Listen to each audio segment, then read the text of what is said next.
每年的立德林权艺术季哦，会伫每年的5月起稿，会邀请23个国内外艺术家参展哦。今年会有5位艺术家，因会先去代表咱国参加2024年韩国这一周的双年展，去韩国交流，嘛，互因来了解咱台湾白色恐怖的历史。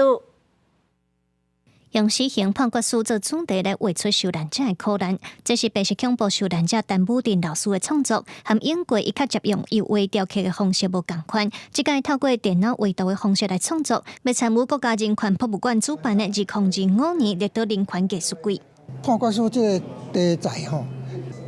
我研究足久的，因为一个领导者，伊家己的手伸入去司法系统判决死刑。这是互我感觉讲真无可能、真可恶的代志，所以我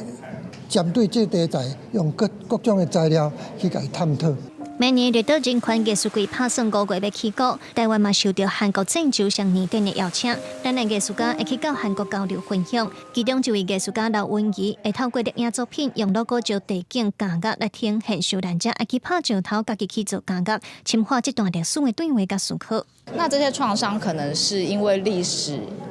造成的，这个概念就是延续到现在，就是来到绿岛这边，我去思考就是绿岛创伤历史是什么，然后去拍摄这些监狱的遗迹。